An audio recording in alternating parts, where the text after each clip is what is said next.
noches, ¿cómo están todos ustedes? Nuevamente les saluda con gusto su amigo del Rincón del Disidente, administrador Ulises Espinosa, y en esta ocasión pues vamos a seguir hablando acerca de un filósofo griego muy importante, que es uno de mis personajes favoritos. Él es pues Diógenes de Sinope, o también conocido como Diógenes el Cínico, y para los amigos, para los que se llevan más chido con él, Diógenes el Perro, ¿no? En una ocasión pues Diógenes se decía que era un filósofo bastante austero, nada materialista, estaba por supuesto en contra del materialismo que se llevaba a cabo en esa época de Grecia. Él nace por el año 412 a.C. y muere en Corinto en el 323 a.C. también. Llegó a la posterioridad, pues no dejó ningún escrito más que aquellas versiones de las cuales se dispone acerca de su vida, escritas por Diógenes Laercio, que le dedicó sus vidas, opiniones y sentencias de los filósofos más ilustres, por supuesto, y desde luego Diógenes incluido en este paquetazo, ¿no? Diógenes fue exiliado de su ciudad natal y se trasladó a Atenas, donde se convirtió en discípulo de Antístenes, el más antiguo pupilo de Sócrates. Diógenes vivió prácticamente toda su vida como un vagabundo en las calles de Atenas, convirtiendo la pobreza material extrema en una virtud, ¿no? En un modus vivendi, en algo que se tenía que imitar. Y a la posterioridad, pues precisamente su legado, su ejemplo, nos deja mucho que aprender. Así pues, andaba siempre con un manto, un zurrón y un báculo, un bastón, ¿no? Ahí con un ropón que apenas le cubría sus partes nobles. Vivía en una tinaja. ¿Pueden creerlo? Háganme ustedes el favor. Vivía en una tinaja. Así como el Chavo del Ocho vivía en un barril, Diógenes vivía en una tinaja. Y ahí, a veces, se contaba que andaba con un candil encendido en la mano, una antorcha, pues, porque andaba alumbrando por aquí y por allá, porque decía que andaba buscando un hombre honesto, verdaderamente, pues dada pues la imperante decadencia que había con respecto a las personas que estaban pues absolutamente corrompidas, muchas de ellas, cualquier parecido con la realidad actual es mera coincidencia, ¿no? Así pues Diógenes también andaba buscando hombres honestos porque pues decía que no habían, que estaban escasos, y en ese sentido pues andaba con su candil tratando de encontrarlo. Así Diógenes pues nace en una colonia jonia de Sinope, situada en la costa sur del Mar Negro, repito, en el año 412, y así sucesivamente él va creciendo poco a poco en su residencia de Atenas. Metafóricamente, él falsificó, desfiguró monedas junto con su papá, quien era banquero, y porque iba en contra de las costumbres, en contra del uso y el valor de uso de la moneda real. Él dijo, yo puedo hacer mi propia moneda y tiene el mismo valor para mí, ¿no? Y ahora se dedicó a falsificar y se vanagloriaba de este hecho, ¿no?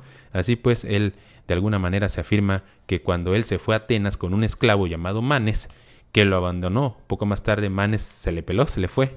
Entonces Diógenes, con el humor característico que a él pues se le atribuía, ¿no? Diógenes afrontó su mala suerte de modo chistoso diciendo, pues si Manes puede vivir sin Diógenes, ¿por qué Diógenes no puede vivir sin Manes, no? Y así, de esta manera irrisoria, se rió pues de su relación de extrema dependencia entre las personas, ¿no? Que la explotación del hombre por el hombre y todo eso, ¿no? Los que tenían esclavos y amos. Él iba en contra de todo eso. Encontró un maestro que no hacía nada para sí mismo, pero pues rechazó su ayuda. Le llamó la atención el maestro ascético Antístenes, un discípulo de Sócrates, que según Platón había presenciado su muerte. Diógenes, por su parte, pronto superó a este maestro en tanto reputación de austeridad, en el modo de vivir tan mediano, ¿no? Medianamente justo, con lo necesariamente justo para vivir, el minimalismo pues a su máxima expresión. Otros decían que era el rey del cosmopolitan, ¿no? El hombre más cosmopolitan que pudo haber, porque él decía que no era habitante de Atenas, ¿no? Yo soy habitante del mundo, decía. Imagínense pues, lo cosmopolita se le salía por la piel. Así pues, las anécdotas que nos cuentan sobre Diógenes ilustran la conciencia lógica de su carácter, ¿no? Sócrates delirante, como lo llamaba Platón, caminaba descalzo por todas las estaciones del año, dormía en los pórticos, donde le agarraba la noche, pues ahí, si estaba lloviendo, envuelto únicamente en su manto, y tenía por vivienda, repito, una tinaja. Háganme ustedes el favor. Cada vez que pensó que le sobraban cosas entre todas sus pertenencias, pues tenía su bastón que necesitaba para caminar, tenía su manto que lo cubría y contenía una escudilla y un cuenco para comer y beber respectivamente. Pero un día él vio a un niño, un día en sus paseos por la ciudad vio a como un niño comía lentejas en un trozo de pan, o sea, en un trozo de pan como plato, y cuando terminó sus lentejas bebió agua así con las manos de la fuente, recogió agua y se la tomó así de las manos, este niño. Entonces, eso le habría enseñado a él que no necesitaba ni cuenco, ni vaso, ni nada. Así que acto seguido los arrojó a la basura y dijo, si el niño puede comer, yo también, esto me sobra, ¿no? Entonces decía él que ese niño le había enseñado muchísimo más que cualquier filósofo, que cualquier intelectual de su tiempo y de su momento, porque ese niño le habría enseñado que a él le sobraba el pan y aprendió a compartirlo con él y con los más necesitados. Así pues, las grandes enseñanzas que Diógenes nos va dejando a diestra y siniestra por donde quiera. En alguna ocasión Diógenes saludaba con mucho afecto a un citarista. Un citarista es como una persona que está en el centro tocando con una botella de PET así sobre el suelo, según él ejecutando una melodía, ¿no? Y con la otra mano sostiene una jicarita, esperando que cada que pase la gente por ahí le den unas monedas, ¿no? A cambio de la melodía que él ejecuta con su PET. Así el citarista, ¿no? Tocando una canción ahí todo desafinado, pero nadie le hace caso, todo el mundo pasa de largo, apenas si lo ven y hacen como que no lo ven, como que no se dan cuenta. Alguno que otro sí le da dinero, ¿no? Entonces Diógenes sí le daba la importancia, lo saludaba, le decía que cómo estaba y siempre estaba muy atento con él. Era el único que le hacía caso al citarista, ¿no? Entonces, en alguna ocasión hasta le puso Dios te guarde gallo, ¿no? Así para saludarlo, Dios te guarde gallo. Y el citarista siempre le devolvía el saludo a Diógenes. Cierta vez el citarista, le dijo, ¿por qué me dices así? ¿Por qué me dices Dios te guarde gallo? A lo que Diógenes le contestó, pues porque eres como los gallos.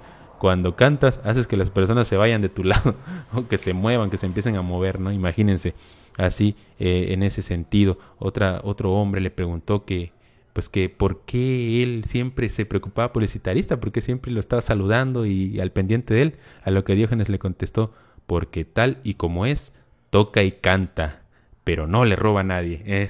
Fíjense nada más qué manera para contestar de Diógenes. En una ocasión, Diógenes se encontraba pues lavando unas hierbas para hacerse de comer ahí, y pasó un fulano que se llamaba Aristipo. Este Aristipo, Diógenes lo apodaba el perro real, porque era el clásico lamebotas, el clásico achichincle de los machuchones, de los reyes, ¿no? Que él lleva y trae, el que trataba de quedar bien con aquellos. Y Diógenes, pues así le decía, el perro real. Entonces Aristipo le dijo a Diógenes, si tú, Diógenes, supieras tratar con los de arriba, con los reyes, con los hombres de verdad, no tendrías que estar lavando hierbas. A lo que Diógenes le responde enseguida, y si tú hubieras aprendido a prepararte esta comida deliciosa que yo me estoy preparando con estas hierbas, no tendrías que estar en los palacios de los tiranos lavándole las patas y lamiéndoles los traseros. Tómala, papá. Así era Diógenes. En Corinto, por ejemplo, decían que en un viaje a Egina fue capturado por piratas, cuando iba Diógenes de paseo. Llegan los piratas y lo capturan y lo venden como esclavo. Cuando fue puesto en venta, le preguntaron a Diógenes que qué era lo que sabía hacer y respondió, mandar. Yo sé mandar. Vayan y comprueben si alguien quiere comprar un amo. Aquí estoy yo. Imagínense. Fue comprado por un tal Geniades de Corinto, el cual le devolvió la libertad posteriormente y lo convirtió en tutor de sus 2 hijos. Así pasó el resto de su vida en Corinto Diógenes, donde se dedicó enteramente a predicar las doctrinas de la virtud y del autocontrol. Así pues, durante los Juegos Ísmicos estamos llegando a la parte en donde se encuentra con Alejandro Magno. Imagínense ustedes, se decía que un día había bullicio ahí en la ciudad donde se encontraba a las afueras del gimnasio Diógenes, inmerso en sus pensamientos, taciturno y demás. Y entonces empezó el ajetreo porque ya venía Alejandro y Diógenes no sabía ni qué onda. Entonces Alejandro, pues sabedor de la fama de Diógenes, quería conocerlo, de hecho, y llegó, se presentó ante él y le dijo, soy Alejandro, a lo que Diógenes le respondió, y yo soy Diógenes, el perro. Hubo murmullos entre la gente, los lamebotas y los achichincles de Alejandro y los guardaespaldas, y dijeron, ¿cómo se atreve a contestarle así al rey, no? Entonces Alejandro le pregunta, ¿y por qué te dicen el perro? ¿Por qué Diógenes el perro? A lo que Diógenes le respondió, pues porque alabo a los que me dan, le ladro a los que no me dan, y a los malos los muerdo. De nuevo, más murmullos entre los que acompañaban a Alejandro, pero Alejandro no se dejó inmutar por esas respuestas. Y él le dijo a los que estaban ahí, atención, él es Diógenes, el filósofo. Si algún día he de cambiarme el nombre o quisiera yo ser alguien que no soy, sería Diógenes. Imagínense ustedes. Entonces Alejandro le pregunta a Diógenes, ¿no me temes? ¿No sabes quién soy? Y entonces Diógenes le dice, oh gran Alejandro de Macedonia, conquistador y rey de reyes, dígame, ¿se considera usted un buen hombre o un mal hombre? A lo que Alejandro le dice, obviamente soy un buen hombre. Entonces Diógenes le dice, ¿por qué entonces habría yo de temerte? ¿No? Así de fácil. Y toda la gente se escandaliza, Alejandro pide silencio y en ese momento le reconoce a Diógenes como un hombre sabio y le dice, ¿hay algo más que pueda hacer por ti? Pídeme lo que quieras, algo que pueda yo hacer por ti. Y le dice Diógenes, sí, hágase un lado que me está tapando el sol, por favor, hágase un ladito, por favor. Impresionante. Y vemos pues la enseñanza de esta historia, el reconocimiento de un hombre de poder hacia un hombre sabio y la importancia pues de la humildad llevada a su máxima expresión. En una ocasión alguien le dijo a Diógenes, cuando ya estaba muy grande de edad, le dijo, oiga, usted ahora que ya está más grande, ¿no debería ir más despacio, incluso hasta descansar más? ¿Por qué va tan rápido? A lo que Diógenes le responde, si tú estuvieras en el final de una carrera y tuvieras la meta ya muy cerquita, ¿qué harías? Dime, ¿qué harías? ¿Irías más despacio o tal vez acelerarías el paso? Porque eso es lo que yo hago, ¿no? Ahí le dejó pues una enseñanza bastante grande. Diógenes muere. Hay muchas versiones sobre su muerte, sin embargo, pues se nos fue un gran hombre y dijo en sus últimas palabras, cuando muera, echadme a los perros. Total, ya estoy acostumbrado, hasta me dicen el perro, soy uno más de ellos. Increíble sabiduría de este señor. Así pues, Diógenes y los perros tuvieron pues una relación bastante cercana. En mitad de un banquete lo invitaron a la casa de un señor muy acomodado, muy importante, y algunos comenzaron a arrojarle huesos, así como si se tratara de un perro, lo despreciaban. Entonces Diógenes se les plantó enfrente y comenzó a orinarles encima, como si fuese un perro, imagínense. También le gritaron perro mientras comían el ágora, y él profirió, perros ustedes, porque me rondan mientras como. Con idéntica dignidad respondió al mismísimo Platón, imagínense, que le había lanzado el mismo improperio. Y le dijo, sí, ciertamente soy un perro, pero regreso una y otra vez junto a los que me vendieron. Así pues, en alguna ocasión le dijeron en una casa de un señor también bastante acomodado, aquí compórtese, porque aquí el señor es de nivel.